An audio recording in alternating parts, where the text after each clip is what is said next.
Our business editor, Xolani Mbanjwa, standing by there. Xolani, good afternoon to you. A very difficult time, a very difficult year for central bankers ahead.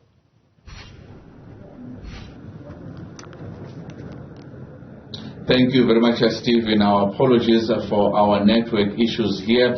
Yes, indeed, a difficult year it's going to be for central bankers as they have many considerations on the table as they will start meeting around the world to actually make sure that their first meetings do set the tone for the rest of the year. But to get back to our engagement with the Reserve Bank Governor, Lesetja, Mr. Kganyago, thank you very much for your time once again, and our apologies earlier on. Let's talk about the expectations for 2024.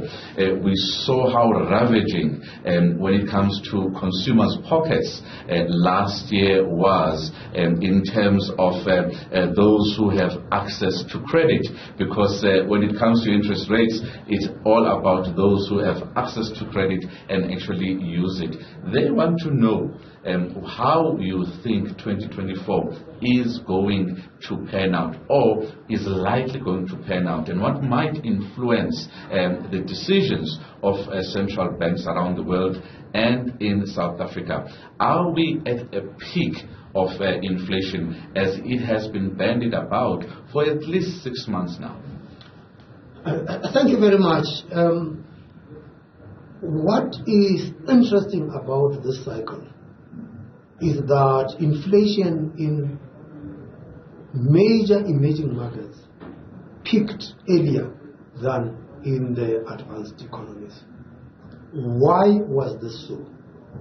It's because emerging markets were quick off the mark, that after providing monetary stimuli in 2020, from 2020 into 2021. By 2021, it became clear that inflation was rising. And because inflation was rising, the major emerging market started to tighten monetary policy. The first off the mark was the Central Bank of Brazil, and then there were a number in Latin America that followed suit. We only started taking action in November 2021. Inflation in South Africa peaked at 7.8 in July 2022. So when people talk about inflation peaking around the world, well, we've reached the peak earlier.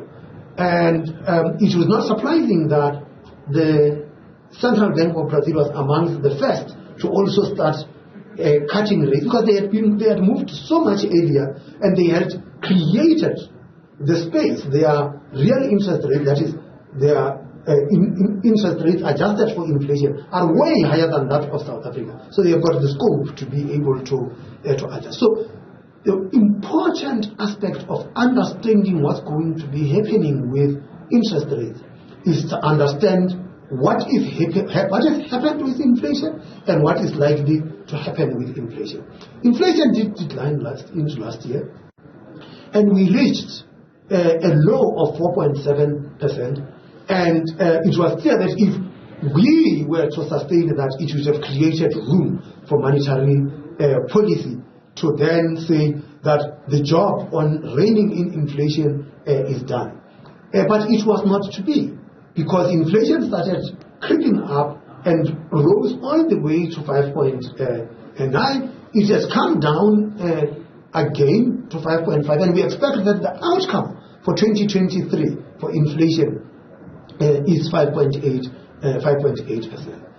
The important part to underline here is what you were saying about the pressure on the households. Because the first pressure that came on the households came as a result of that rising inflation that began to erode the buying power of the households, whether it was rising food prices, rising fuel prices, rising consumer goods, and so forth. That was the big thing. And one of the conversations that we are having globally as central bankers is what the key drivers are. And there's a very interesting contrast, because in the developed world, what is driving inflation had been core goods inflation, whereas in our case, and sorry, cope with inflation had been sort of elevated, but what had driven higher inflation was actually services inflation in the advanced economies. In the case of South Africa, services inflation has actually been very contained. And although core inflation, which is what we use to measure whether there are broader inflationary pressures in the economy, that is, if we remove the volatile elements of food and fuel, had actually been contained. It did rise a bit, but it has now declined, and it looks like that one will be anchored around the midpoint of the inflation targeting range. And if that is sustained, hopefully it brings down headline inflation. And if inflation declines to the midpoint of our inflation target range and is sustained there, that provides scope for a central bank to say the battle on inflation front has been won, and as a result of that, there is no need for monetary policy to continue to be restrictive, and you can begin to provide relief to households and firms. Hopefully this year there will be a lot of relief, and if that inflation actually stays within that target band, hopefully at 4.5%. Well, in central banking, like in many other areas of policy, hope is not a strategy. And I had a president I served when I was a public servant who said, "Give me the numbers," because he said to me, "You see, me as a politician, my job is to peddle hope. Your job as a technocrat is to tell me the hard facts." And that is what we do in central banking. We look at the hard facts. We beat at these numbers to tell a story so that we can make informed decisions. We can't just live in hope. We would like to give people hope, but it is not for us to peddle hope. What we actually need to do is to demonstrate to South Africans that the inflation that is eating their income is being dealt with by the central bank, as the Constitution of the Republic actually enjoins us to. As the central bank and the Monetary Policy Committee, you've done the best you can do in terms of protecting that buying power. But looking at those pressures that are there, load shedding is a huge part of why the inflationary cycle is the way it has been, and why the economy has performed the way it has, as well as logistics problems at home. These are all issues that are homegrown. If we did not have these issues, we wouldn't be where we are. Let's talk about the state of the South African economy. You speak about it all the time. You speak about all of the metrics and what is important internationally and locally. Coming into 2024, what's going to be important from the view of the central bank as far as pushing that economic growth upwards for the South African economy?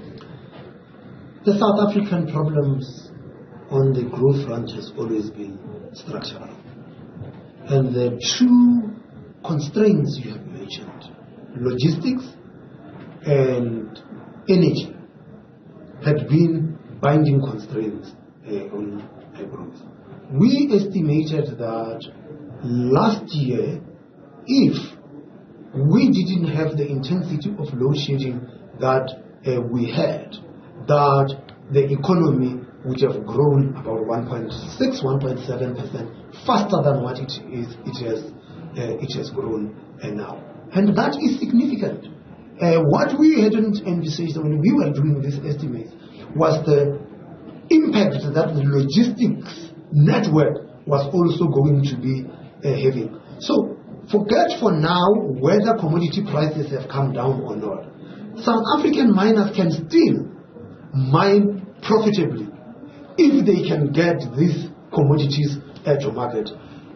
If you are in gold and in platinum, you can still move this stuff. But if you are in the bulk commodities, when you are moving coal, when you are moving manganese, when you are moving iron ore, you need logistics at work. And you are not going to be able to track these commodities. You might track them, but it is costly. But besides it being costly, it puts enormous pressure on the environment and on the road infrastructure that might not have been designed to carry the volume of trucks that they end up carrying.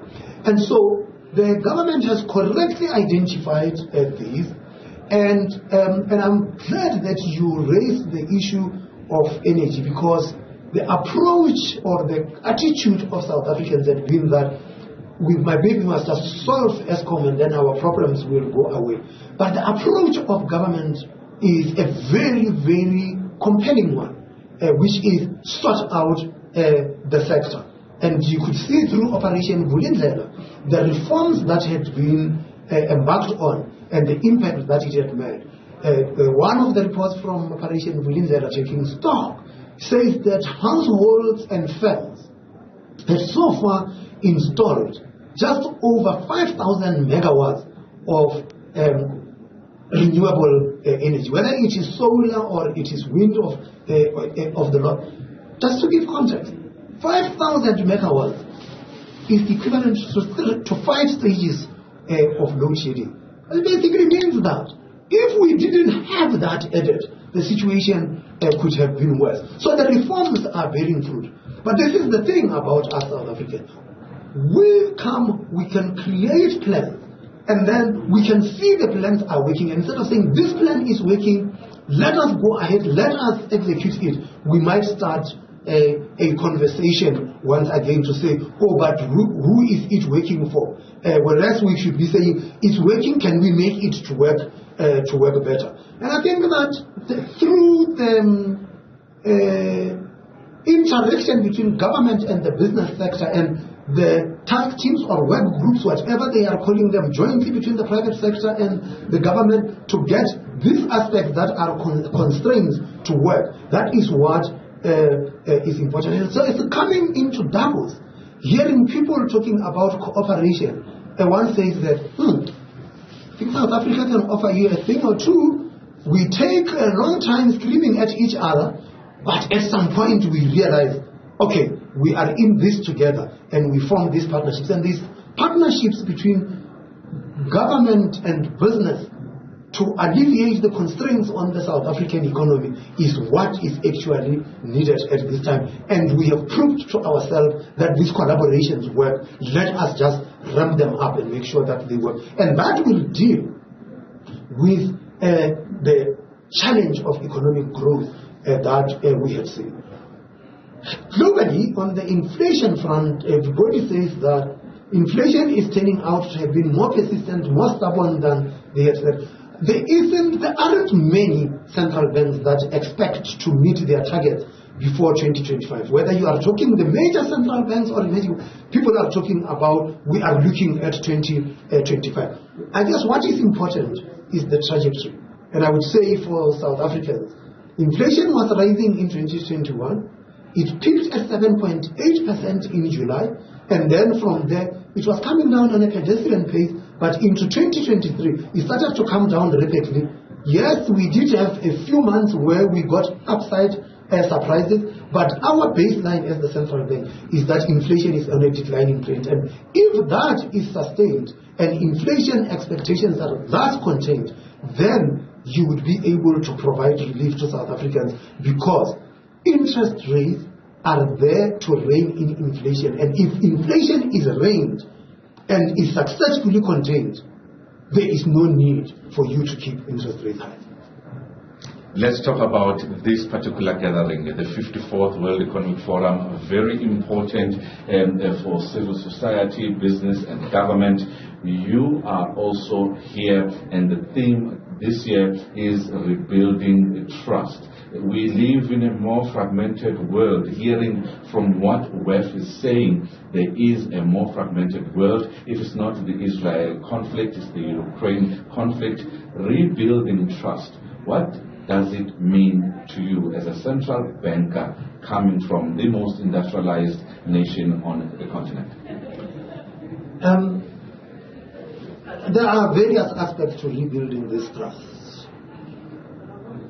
One important thing for me is to restore confidence and trust in multilateralism. That we need to give multilateralism its rightful place in global governance, that we would be able to use multilateralism and multilateral institutions to solve the world's problems. And there are various multilateral institutions designed to deal with particular problems. I will leave the politics aside. That is what politicians... let's talk about the institutions of economic governance. We had experienced, when we saw the constraints in global supply chains, a reversion to trade protectionism. And the World Trade Organization was at pains to say that we have seen this before. When you revert to protectionism, you make the global economy worse. And the World Trade Organization spent a lot of time trying to say that we must reopen the trade channels. That is one aspect in the global governance. There are three others that we get involved in. One is quasi-political, which is the G20. And within the G20, there is an organization called the Financial Stability Board that look at challenges to global financial stability, and that to the extent that they emerge, that they get dealt with. And it had proved that, because the Financial Stability Board was created in the aftermath of the great financial crisis. And so it put certain global standards to restore the resilience of the global financial system. And today, in spite of the vulnerabilities that we saw last year that emerged in the global financial system, the core of the global financial system remained resilient and continued to service the global economy. I had the privilege of chairing the International Monetary and Financial Committee, which is the policy advisory body of the International Monetary Fund. We had set at that time ambitious targets, including a well-resourced International Monetary Fund to be at the center of the global financial safety net. So many countries, including South Africa, that have got foreign exchange reserves, resilient financial systems, and so forth, can weather the shocks and the storm. There are many other countries that are vulnerable, that are not able to weather this storm and would require global financing from multilateral institutions because they have access to capital markets. And in 2020, we eventually convinced the members of the IMF to put resources together to respond to the global global pandemic. And what we then had subsequent to that, which just got voted upon towards the end of last year, was to increase the quotas of the IMF. The quotas are the allocations that are given to members, and they determine how much you can access from the resources of the IMF. And it was a very important global cooperation effort to make sure that the IMF have got the resources to support the countries that are vulnerable, and they are predominantly emerging and developing economies. And in our case, on the African continent, there were countries that were in that distress, that needed access and assistance of the IMF, and it was a very important thing. So there are all of these things that are important aspects of cooperation. But what I have seen in all the years that I had gone through this thing is that the world can talk about cooperation and talk about it until a crisis sets in. It was the same with the great financial crisis. We had talked about resourcing the IMF and sorting out banks globally and so forth. It was a never-ending discussion until the great financial crisis set in. It's the same. We said the IMF needed the resources. It was only when the pandemic hit in 2020 that the world woke up and said, we have got to resource this institution to be able to respond to the crisis. So that is the challenge that we actually face, that the global leaders seem not to find each other until they are faced with a crisis. Reserve Bank Governor, Mr. Lesetja Kganyago, thank you very much for your time. That is an important message that says cooperation and rebuilding trust in 2024 is an important part to set the tone for 2024, because 4 billion people around the world will be going to the polls in these particular 2 years, and it's quite an important one that the 54th World Economic Forum meeting does engage on issues of rebuilding that trust. For Newzroom Afrika on channel 405, I am Xolani Mbanjwa at the World Economic Forum. Stephen Protus will be back with you after the break.